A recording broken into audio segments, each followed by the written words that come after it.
अस्सलामुअलैकुम स्टूडेंट्स, फिर से खुशामदीद आप सबको। मैं हूं आप सबका प्यारा दोस्त ओन अब्बास और आप सबको मेरे चैनल पर बहुत बहुत खुशामदीद।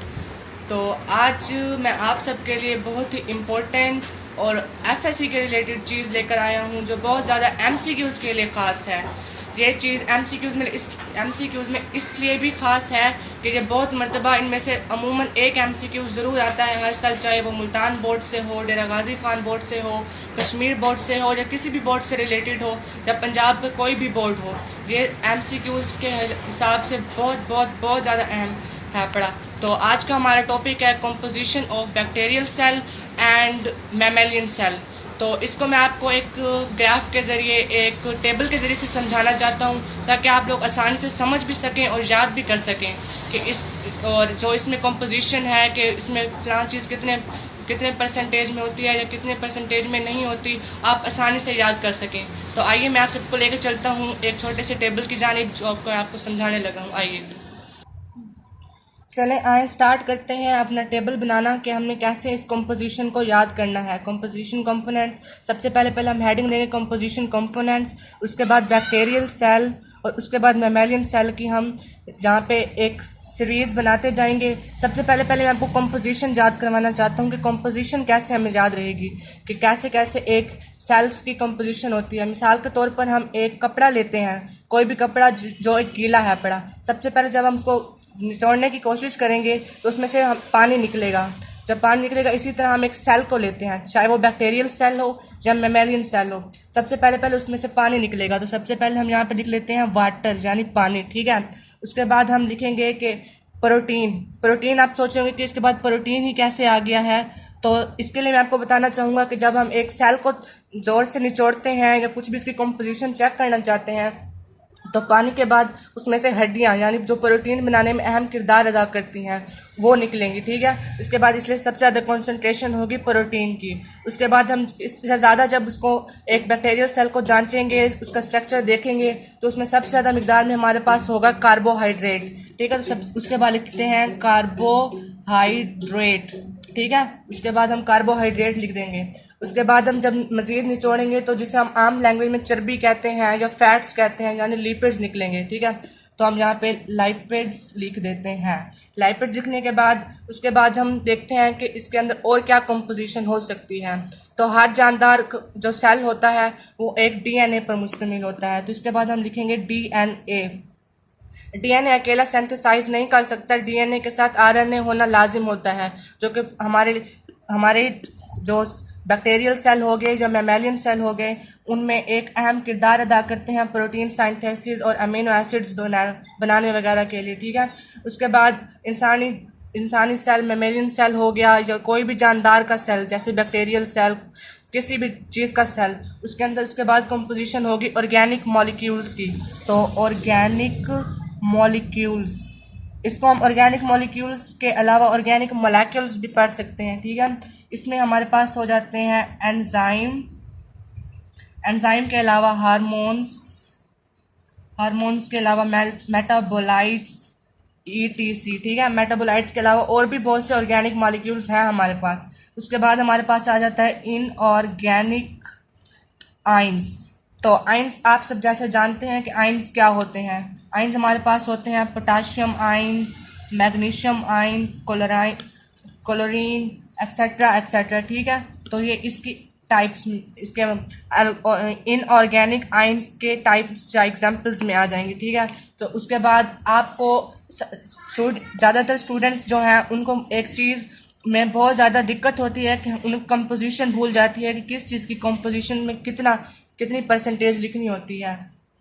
तो सबसे पहले मैं आपको बताऊंगा कि बैक्टीरियल सेल की कंपोजिशन किस तरह से याद करनी है। उसके बाद मैं आपको बताऊंगा कि मैमेलियन सेल की कंपोजिशन हमें किस तरह से याद करनी है। इसका एक बहुत आसान सा तरीका है, जैसे आप किसी का भी नंबर, चाहे वो कोई दोस्त हो, ख़ानदान से ताल्लुक़ रखने वाला हो या फिर कोई भी हो, उसका नंबर आपको, मोबाइल नंबर आपको बहुत जल्दी याद हो जाता है कि भाई फ़लाँ बंदे का नंबर था फ़लाँ फ़लाँ फ़लाँ फ़लाँ, और इंसान की ज़बान पर एकदम रह जाता है और दिमाग से कभी नहीं भूलता। इसी तरह से आप मिसाल के तौर पर याद कर लीजिए कि बैक्टीरिया, आपका कोई दोस्त है, उसका नंबर, मोबाइल नंबर क्या है, तो कोई आपसे पूछे कि बैक्टीरिया का मोबाइल नंबर क्या है, तो आप कहेंगे 70 15 32 16 21। फिर वो कहेगा भाई ये आपने कैसे किया, तो आप वाटर में लिख देंगे 70, आगे प्रोटीन में 15, कार्बोहाइड्रेट में लिख देंगे 3, 2 लिपिड्स के लिए 2 लिखेंगे 32, उसके बाद लिखेंगे 16 और उसके बाद लिखेंगे 21। ठीक है, तो देखिए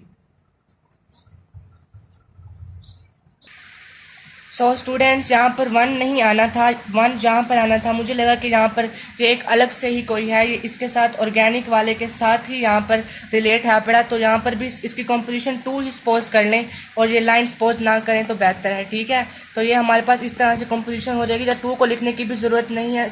यहाँ पर हम नंबरिंग कर देते हैं 1 2 3 4 5 6 और ये दोनों ही 7 हैं, ये कोई अलग से नहीं है। इसके अलावा ये 8 नंबर पर ये आ जाएंगे हमारे पास। ठीक है, तो इसकी कंपोजिशन याद करने का सबसे आसान तरीका इस तरह से है कि हम किसी मोबाइल नंबर को जैसे याद करते हैं 70 15 32, ये दोनों 3 और 2 32, 16 और फिर 21, ये 2 और ये 1, ये कोई कंपोजिशन नहीं है। ठीक है, इसके बाद मैमेलियन सेल को भी इसी तरह से हम याद कर सकते हैं, जैसे 70 18 4 3, इसके बाद यहाँ पे लिखेंगे 2 1। अब आप लोग सोच रहे होंगे कि मैंने डीएनए और आरएनए को खाली क्यों छोड़ दिया, तो मैमेलियन सेल में आरएनए की मिकदार बहुत ज़्यादा होती है, यानी कि 1.1% तक हो सकती है इसमें, और इसमें बैक्टीरियल सेल में इससे भी ज़्यादा है, यानी कि 6 है बड़ी। आप सोचेंगे कि इंसानी खुलिये में इसकी 1.1 और इसमें 6 क्यों है, तो इसकी वजह यह है कि बैक्टीरियल सेल बहुत ज़्यादा कंपोजिशन रखता है, बहुत ज़्यादा कंपोजिशन रखता है डीएनए और आरएनए के लिहाज से, जो कि बहुत जल्दी सिंथेसाइज करता है और अपनी कॉलोनीज बनाता है। और जहाँ पर आएगी हमारे पास डीएनए मैमेलियन सेल में 0.25%, तो ये इन सब की परसेंटेज हमारे पास आ गई है। तो एक बार मैं फिर से रिपीट करता जाऊँ कि इनमें से किसकी कंपोजिशन कौन सी है। तो फ्रेंड्स देखिए, वाटर में बैक्टीरियल सेल में भी 70% और मैमेलियन सेल में भी 70% होती है। ठीक है, उसके बाद प्रोटीन में हमारे पास आ जाएगा बैक्टीरियल सेल में 15% और मैमेलियन सेल में 18%। उसके बाद कार्बोहाइड्रेट की तरफ आते हैं, तो कार्बोहाइड्रेट में बैक्टीरियल सेल में 3% और मैमेलियन सेल में 4%। इसके अलावा लाइपिड्स में हमारे पास आ जाएगी 2% बैक्टीरियल सेल की और 3% आ जाएगी मैमेलियन सेल की। उसके बाद डीएनए की कंपोजिशन 1% है पड़ी बैक्टीरियल सेल में और 0.25%, यानी इसमें मैमेलियन सेल में बहुत ज़्यादा कम पाई जाती है, 0.25%। उसके बाद आरएनए में आप 6% बैक्टीरियल सेल के लिए और 1.1% है मैमेलियन सेल के लिए। ऑर्गेनिक मॉलिक्यूल्स जैसे कि hormones, enzyme, metabolites etcetera etcetera, दोनों में ही कंपोजिशन सिमिलर पाई जाती है, यानी कि बैक्टीरियल सेल में भी 2% होगी और मैमेलियन सेल में भी 2% होगी, इसकी कंसंट्रेशन चेंज नहीं होगी दोनों में। इनऑर्गेनिक आयंस में भी सिमिलर ही है दोनों का, बैक्टीरियल सेल में भी उतनी ही कंपोजिशन परसेंटेज में पाई जाएगी और मैमेलियन सेल में ही उतनी ही परसेंटेज पाई जाएगी। सो फ्रेंड्स, ये थी हमारी कंपोजिशन बैक्टीरियल सेल में और मैमेलियन सेल में। मैं उम्मीद करता हूँ कि आपको मेरा मेथड समझाने का बहुत ज़्यादा पसंद आया होगा।